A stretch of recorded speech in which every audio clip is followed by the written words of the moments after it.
Aram was 22 when he felt he was losing his life, as in dry sand. He would wake up in the early morning hours and spend all his time scrolling through the phone, laughing at garbage videos, and dumping more distractions into himself. The days went by in indolent slumber, the nights in games, and the weeks in months before he was consciously aware of it. Once he dreamed of it, he had dreams of it once Aram as a child wished to be a writer. He liked how stories had a way of taking individuals to other worlds. Dreams were only the good luck of others.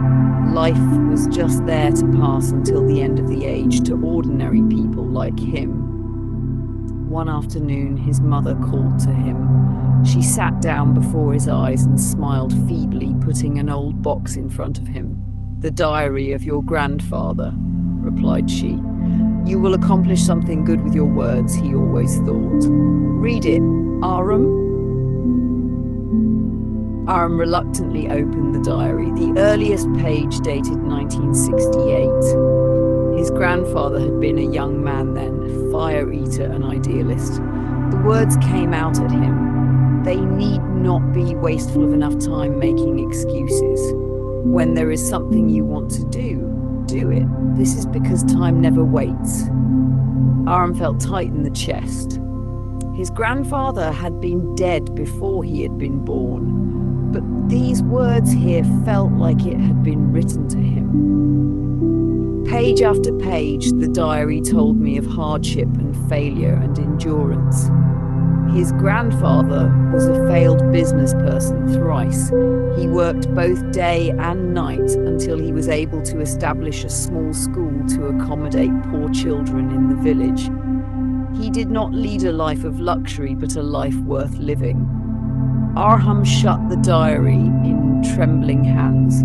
The room was full of posters of games, piles of unstarted notebooks, and a laptop containing half-written stories.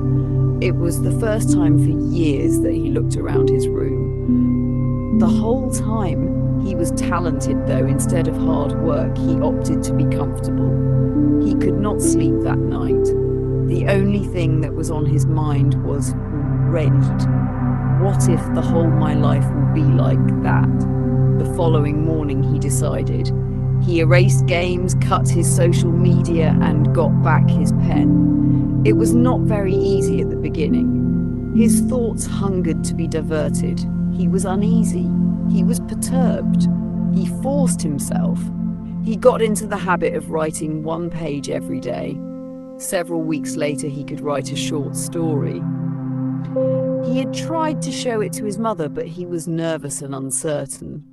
She read it, and the tears came to her eyes. "Your grandfather would have been proud," she whispered her tired lips. After getting this encouragement, Aram had his own story published in a local magazine.